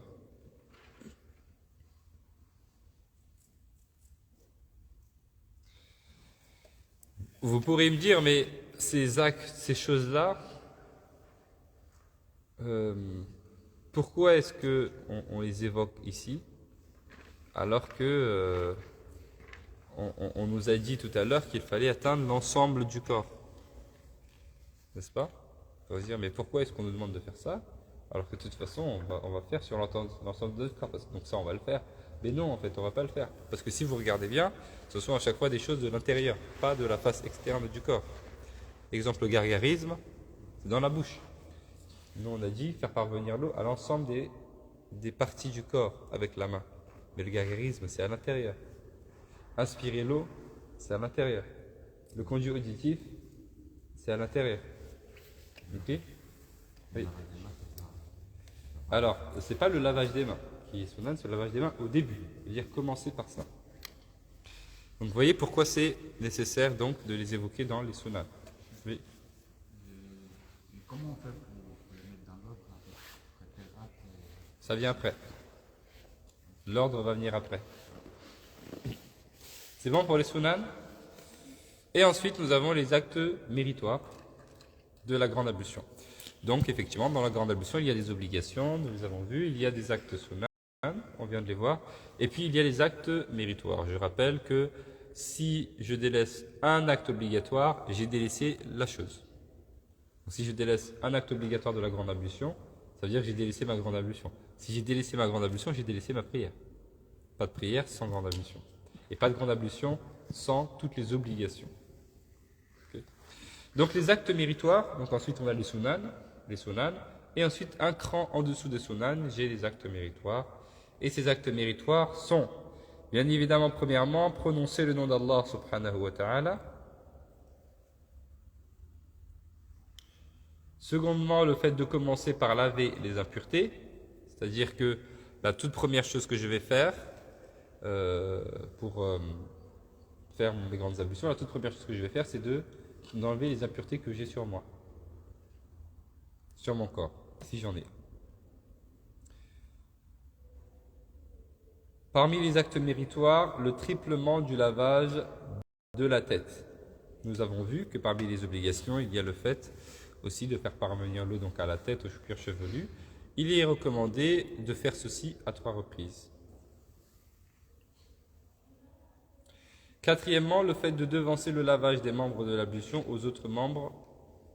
Okay.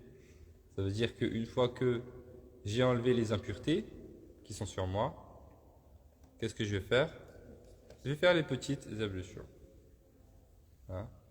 Et simplement là, les petites ablutions, je vais faire chaque membre à une seule reprise, uniquement, pendant les grandes ablutions.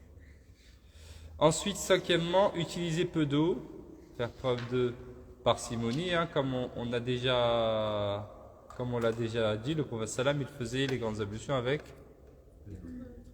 quoi? Un sa', qui est égal à 4 moud, exactement.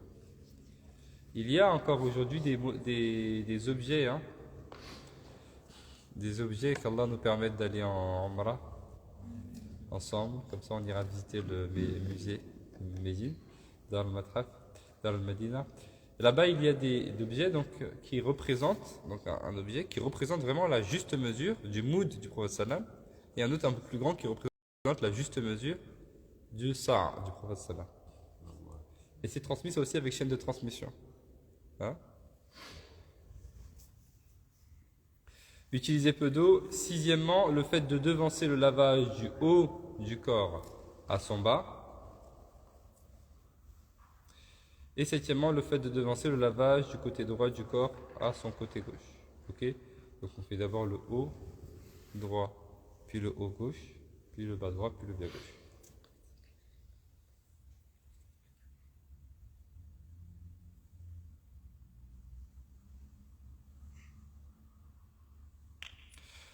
Ensuite, il nous apporte un certain nombre de précisions. D'abord, avant ces précisions-là, si une personne peut nous récapituler tout cela.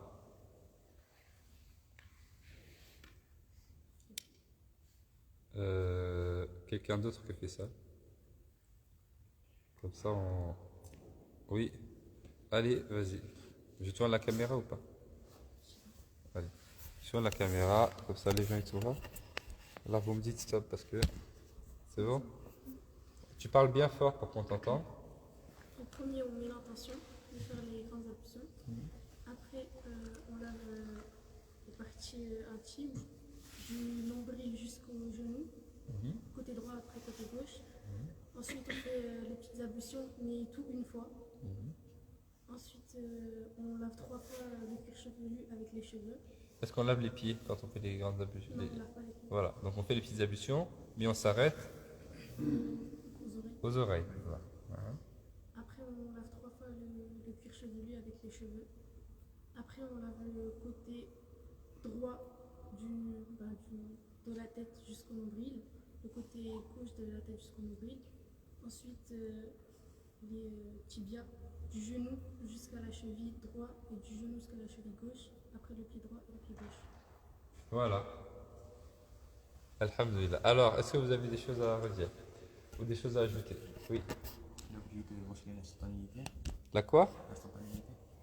Oui, on peut mentionner l'instantanéité. Donc on fait tout cela sans coupure. Ça veut dire que je ne dois pas marquer d'arrêt dans mon ablution. Ou bien si je marque un arrêt, c'est un arrêt qui ne laisse pas le temps aux membres de sécher. Oui, d'accord. La friction. Qu'est-ce qu'on pourrait ajouter? Hein? Bismillah, est-ce qu'elle a dit Bismillah? Je sais plus. Ouais, donc dire Bismillah au début, bien sûr. Qu'est-ce qu'on peut ajouter aussi? Oui.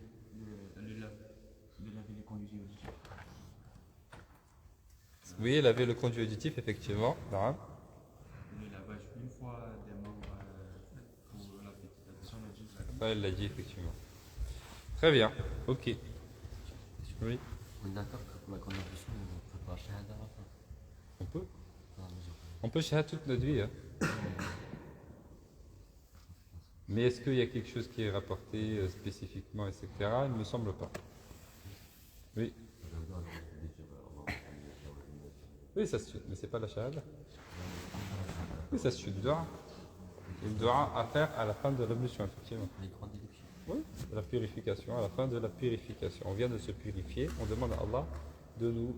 Parce que c'est quoi la traduction? Ah, c'est ça. Oui. La tête, c'est au-dessus du corps. Non, pas c'est la tête. fait à la fin, non? De quoi? La tête. C'est après le côté droit, le côté gauche. Après, c'est la tête, non? Non, on commence par la tête. Une fois qu'on a fini le membre des petites ablutions, on fait la tête. Oui. Est-ce que l'on peut utiliser du savon? Non. Qui peut répondre à cette question de manière scientifique? Oui, Ami. Comme il faut utiliser de l'eau purifiante pour se purifier, en fait, comme il y a du savon dedans, ça modifie l'odeur et le goût. Du coup, l'eau, elle n'est pas considérée comme pure et purifiante.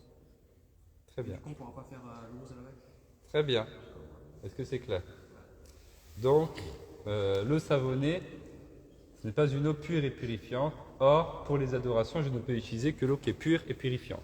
L'eau qui est pure et purifiante, c'est l'eau dont 3 éléments n'ont pas été altérés, le goût, l'odeur et la couleur. Or, l'eau savonnée a été altérée dans son odeur, probablement, a été altérée dans sa couleur, et a été altérée dans son goût. Tu as déjà goûté l'eau savonnée? Et donc, ce n'est pas une eau pure et purifiante, je ne peux pas l'utiliser pour faire des grandes ablutions. Par contre, je peux l'utiliser pour mes besoins du quotidien, comme me laver. Je peux me laver avec, parce que c'est une eau qui est pure. Est-ce qu'elle est purifiante? Non, mais elle est pure. Donc je peux l'utiliser pour me laver, il n'y a pas de problème. Ce qui veut dire que je vais me laver avant, et ensuite, quand j'ai fini de me laver, je vais faire les grandes ablutions uniquement avec de l'eau simple. Ou bien je fais mes grandes ablutions avant, c'est bizarre.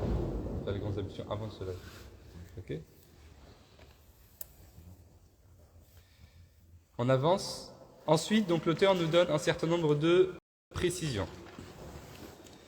Toujours en ce qui concerne les grandes ablutions, il nous dit attention, il est obligatoire d'inspecter les endroits dissimulés comme les aisselles, le nombril, le pli interfessier, le dessous des genoux,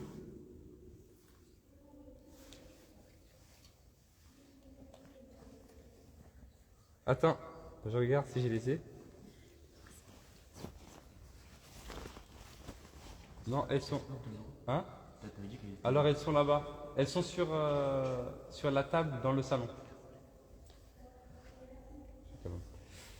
Donc il est obligatoire d'inspecter les endroits dissimulés comme les aisselles, comme le nombril, comme le pli interfessier, comme le dessous des genoux, comme le bas des jambes et le haut des cuisses suivant le ventre.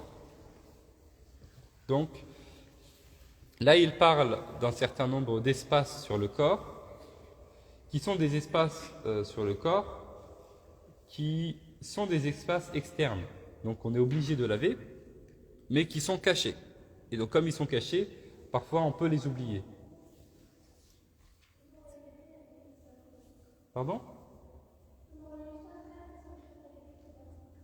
Ah, c'est Ioub, c'est pas grave.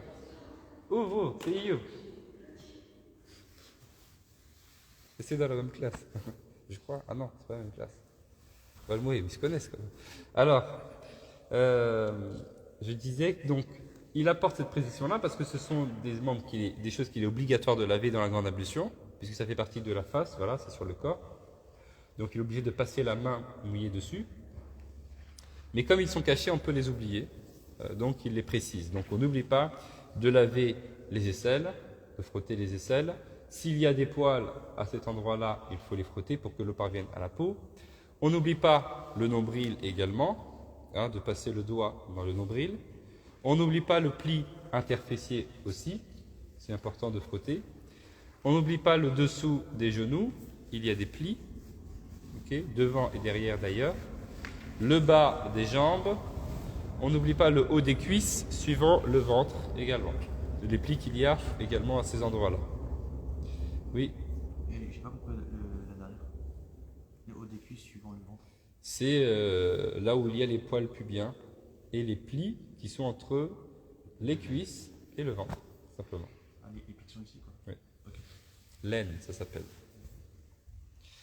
La personne commence par laver sa partie intime, donc, puis évite, après cela, pendant son lavage, de la toucher avec la paume de la main, ses doigts ou leur côté.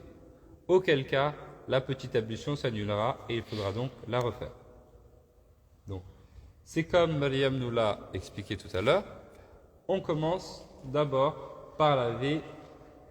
Donc, on enlève d'abord les impuretés qu'on a sur nous. Et ensuite, on lave, la première chose que l'on fait, on lave nos parties intimes. On le fait à ce moment-là. Comme ça, on n'a plus besoin de les toucher. Parce que si on les touche, encore une fois, pour l'homme, avec la face, avec la paume de la main ou les côtés des doigts ou les doigts, eh bien, ça annulera nos petites ablutions. Ça veut dire qu'à la fin de nos grandes ablutions, on devra refaire encore les petites ablutions. Okay? Et c'est pourquoi, par précaution, en fait, ce qu'on va faire, c'est qu'on va laver, comme elle nous l'a dit, tout l'espace qui est compris entre le nombril et les genoux. Comme ça, il n'y a plus de risque que l'on touche les parties intimes. Okay? Donc, première chose que je fais, j'enlève toutes les impuretés que j'ai sur moi. Seconde chose, je lave mes parties intimes, donc toute la partie qui est comprise entre le genou et le nombril. Et s'il arrive malencontreusement que je touche ma partie intime avec la paume de la main ou les doigts ou les côtés, alors ça annule mes petites ablutions et donc il faudra à la fin que je les refasse. Si elle trouve sur son vêtement une goutte et doute qu'elle soit du sperme ou autre, et doute qu'elle soit du liquide séminal ou autre, il lui est obligatoire de faire le bain rituel, puis de refaire les prières effectuées depuis son dernier sommeil. Donc là, l'auteur nous donne le cas d'une personne qui voit, à un moment donné, remarque que sur son vêtement, il y a une goutte. Et cette goutte-là, elle pense que ça peut être du liquide séminal. Si c'est le cas, alors la personne va devoir bien évidemment refaire le bain rituel. Pourquoi? Parce que le liquide séminal annule les grandes ablutions. Okay, donc elle va devoir faire les bains rituels.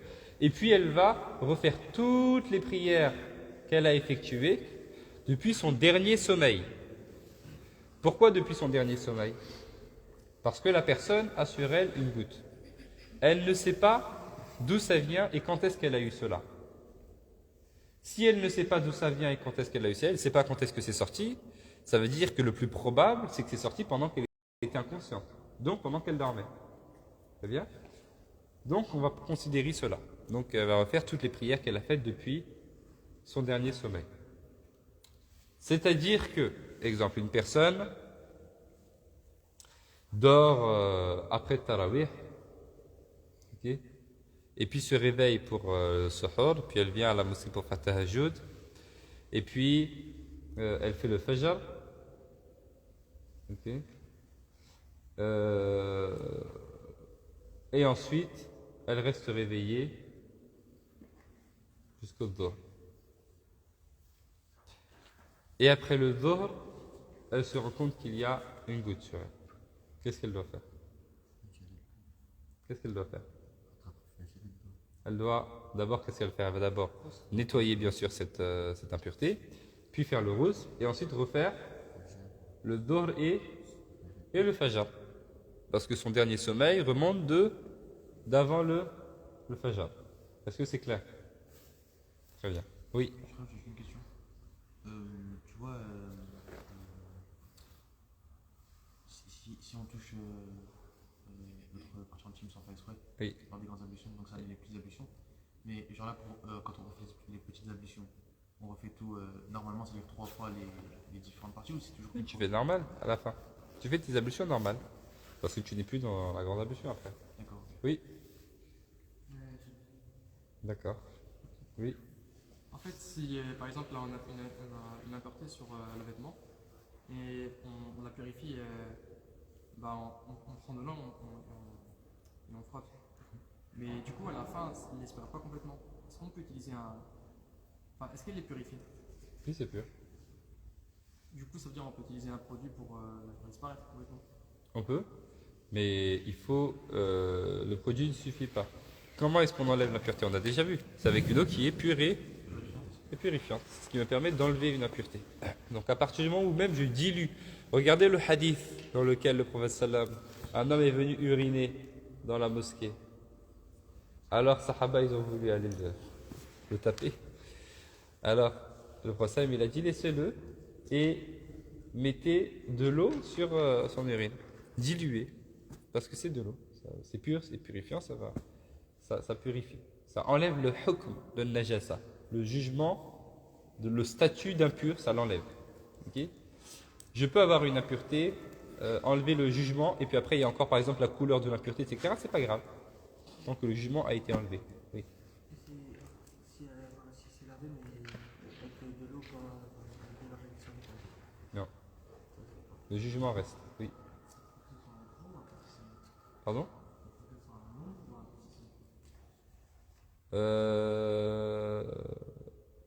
Peu importe. Peu importe. Là, on ne parle pas de ce qui annule l'ablution. Hein. On parle de quand est-ce qu'il y a une possibilité que j'ai eu cela. Donc peu importe, soit long ou léger sommet. Ça, long ou court, ou bien profond, ou bien léger. Oui. Par exemple, du coup, je purifie un vêtement avec un produit avec du savon, etc. au début. Oui. Mais après, à la fin, je le purifie, par exemple, en passant de l'eau pure et purifiante et frotter sur l'endroit où il y avait l'impureté. Est-ce que ça purifie? Oui, c'est bon. En fait, il a été purifié selon le langage commun et avec du savon, etc. Et il a été purifié religieusement, ça veut dire que le statut d'impur a été enlevé du vêtement parce que tu as mis de l'eau pure et purifiante, très simplement. Mais ce qui nous importe, nous, dans le statut, pour enlever le statut, c'est l'eau pure et purifiante. Ok? Oui. Lorsqu'on veut retirer une impureté, est-ce qu'il faut frotter? Non, pas forcément. Dans le hadith dans lequel l'homme est venu uriner dans la mosquée, le prophète sallam leur a dit de mettre de l'eau dessus. Diluer. Diluer, ça enlève le jugement de l'impureté. Oui. Bien d'accord, lorsque tu te rappelles que tu es en état d'impureté majeure et tu dois rattraper les prières que tu avais effectuées après, c'est juste les prières obligatoires. Oui. J'ai pas compris. En fait, tu es en état d'impureté majeure et tu ne le savais pas. Tu es au bout du sommet, tu as dit tu dois le rattraper juste avant le sommet que tu avais effectué. Oui, c'est ça. Jusqu'au dernier, je dois rattraper les prières que j'ai faites depuis le dernier sommeil. Oui. C'est ça. Et C'est pas l'état d'impureté majeure. C'est une personne qui voit qu'elle a sur elle une goutte et elle pense que c'est du liquide séminal. Alors on va lui dire, elle refait le rousse, elle refait toutes les prières qu'elle a faites depuis le dernier sommeil. Pourquoi? Parce que comme elle ne sait pas quand est-ce que c'est sorti, d'où est-ce que ça vient, ça veut dire que le plus probable, c'est que c'est sorti pendant qu'elle était inconsciente, donc pendant qu'elle dormait. Donc on lui dit qu'elle refait toutes les prières depuis son dernier sommeil, très simplement. juste les prières obligatoires. Oui, les prières obligatoires, oui, bien sûr. Les autres ne se rattrapent pas. Ok. On s'arrête là, Inch'Allah, et on poursuit donc la semaine prochaine. La semaine prochaine, on finit ça et on fait tout le tayammum, hein, Inch'Allah, et puis on passe. Oui.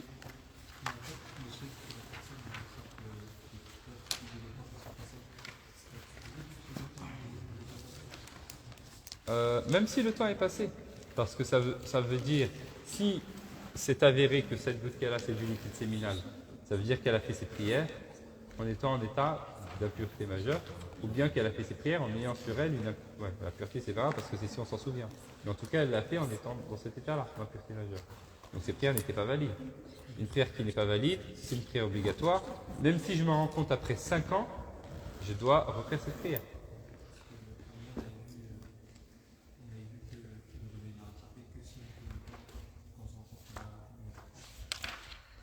Oui, mais là, la personne est en état d'impureté majeure.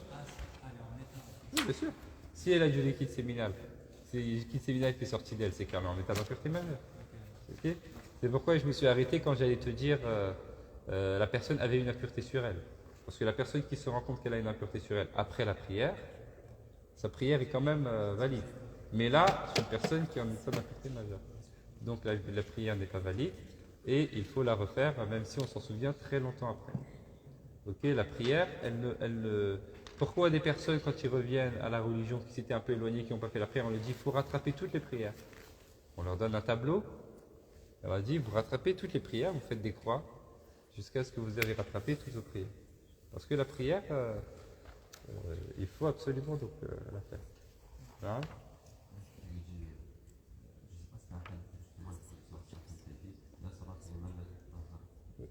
Oui, mais c'est le sens du hadith. Hein? Voilà, il commence comme ça. Hatta yatatahhar, ou bien l'imam lam yatatahhar. On va vérifier tout de suite le hadith. Mais effectivement, ça c'est un hadith pour ça. Ok, on s'arrête là. On se prend juste 2-3 minutes. De toute façon, on ne peut pas boire et manger. Donc, ok. Et ensuite, on commence l'Akhdari. Inch'Allah, subhanak Allahumma wa bihamdik, nashhadu an la ilaha illa anta, nastaghfiruka wa natubu ilayk. Allahumma salli wa sallim wa barik ala sayyidina Muhammad wa ala alihi wa sahbihi ajma'in. Subhana rabbika rabbil izzati amma yasifun wa salamun ala al-mursalin walhamdulillahi rabbil alamin. Alors, on a à partir de demain et toute cette semaine, Cheikh Mohamed Najd qui nous fait le tarawih, celui qui prie en premier à chaque fois. Mohamed Najd, il a un institut en ligne qui s'appelle Masalik al-Ulum, dans lequel il enseigne le Coran. Et il va nous faire cette semaine une espèce de séminaire d'une semaine sur la lecture Warsh. Pour tout le monde, ça veut dire il va prendre depuis le début, vraiment depuis le début. Et il va faire, et en fait il a un ouvrage qu'il va faire en entier, du début jusqu'à la fin, Inch'Allah. Donc ça, je vous incite vivement à participer, surtout pour ceux qui sont à Hafs et qui veulent passer en Warsh, et pour les autres aussi, parce qu'il va détailler un petit peu les trucs de Warsh, les choses dans lesquelles nous on n'est pas rentré dans les détails, parce qu'on n'a pas encore fait on vous enseigne les choses dans Qa'idan Nuraniyya, mais on n'a pas fait vraiment les règles comme ça. Donc là, lui, il va le faire. Donc c'est une occasion. Essayez d'assister, ce sera tous les jours après l'Asr. Donc lundi, mardi, mercredi, jeudi, peut-être vendredi aussi, après la prière de l'Asr sur la lecture Warsh. Et après cela, la semaine qui va suivre, il va y avoir des moments de créneau pour appliquer les règles.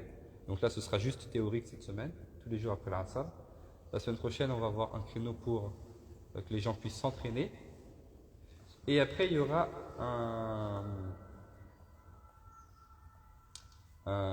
comme un concours, entre guillemets, un concours Musabaqa de récitation du Coran. C'est pas pour l'apprentissage, c'est l'application des règles de tajwid avec les deux chefs. Okay.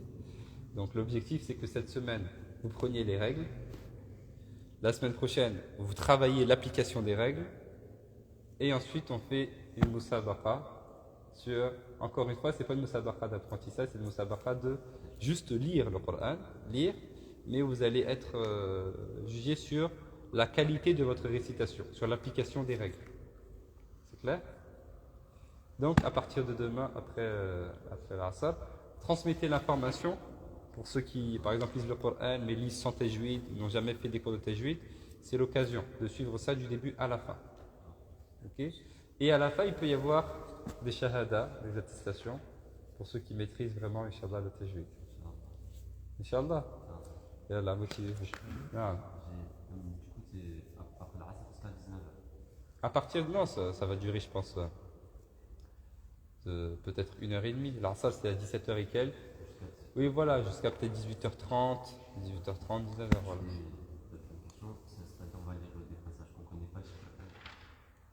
Pendant la Musabaqa, le concours, je sais pas, c'est eux qui vous donneront les détails du concours. Mais je sais pas. Peut-être qu'ils vous donneront des passages à lire, mais je pense plutôt qu'ils vont vous demander de réciter ce que vous voulez, peut-être. Allah, on verra. Ils vous donneront les détails. Inch'Allah, ça marche? Oui. C'est sûr que c'est la semaine prochaine. De quoi? La page théorique. Oui, bien sûr. Pourquoi? Parce que quoi? C'est les vacances la semaine prochaine. On a quoi? Comment Après les vacances, ouais. Quoi? C'est la semaine d'après. Ça commence quand les vacances? Dans 2 semaines. Voilà, une semaine. Non, c'est dans 2 semaines. Mais non. C'est Après, juste la semaine prochaine. Là, en fait, on a encore une semaine de cours. Et après, C'est quand la semaine de cours? Hein? Là, il a juste passé le après les vacances. Ah oui, c'est cette semaine. Oui. Oui, mais cette semaine, vous avez cours. Oui. Oui, c'est ça, j'ai compris. Donc, attends. On ne pourrait pas dépasser ça genre une semaine. Non, non, non. Alors, attends. Là, cette semaine, vous avez cours. Oui. Et la semaine prochaine, vous n'avez pas cours. Oui. Voilà. Donc, là, cette semaine. Bah oui, d'accord. Donc, cette semaine, il y aura le séminaire. Mais le séminaire, en fait, il va le faire aussi en ligne et ça va être enregistré. Donc, si vous pouvez, après vos cours, venir pour l'Asr, c'est très bien. C'est ce qu'il faut faire. Si vraiment pour vous, c'est pas possible, donc vous regarderez l'enregistrement. Et la semaine prochaine, ce sera les vacances, donc vous aurez le temps de travailler les choses pendant les vacances. En sachant que pendant les vacances, on va faire un i'tikaf à la mosquée, sur plusieurs jours. Je suis en train de préparer ça, mais ce sera un i'tikaf, une retraite guidée. C'est-à-dire que la personne qui veut participer a l'obligation de se conformer au programme qu'on va lui donner. Ok, ce ne sera pas un i'tikaf, chacun fait ce qu'il veut. Je vais mettre des heures avec des activités à des heures précises, des activités en collectif, des activités individuelles. Et la personne qui veut venir faire l'irtikaf doit s'engager à participer à toutes les activités. Probablement qu'on va le faire toute la semaine, parce que c'est les vacances. Voilà. Oui, Inch'Allah. C'est bon? Non? Oui, je pense une semaine, voire plus. Inch'Allah. Khalas? Oui. C'est quoi les articles? L'irtikaf, c'est une retraite spirituelle. C'est-à-dire qu'on reste dans la mosquée. Bien sûr, au début de l'irtikaf, j'ai pris un cours sur les règles de l'irtikaf, parce que l'irtikaf a des règles selon le rythme malikite. Il y a des choses qu'on peut faire, des choses qu'on ne peut pas faire, etc. Donc c'est un moment où on se retire. C'est ce que faisait le prophète sallam, et il le faisait pendant les 10 derniers jours du ramadan. 10 derniers jours, comme certains se rendent cours, etc. Comme il y a les vacances, on en profite pour le faire à ce moment-là. C'est bon? Yallah. On se prend juste 2 minutes et on passe à l'Aqdan, Inch'Allah. Bismillah.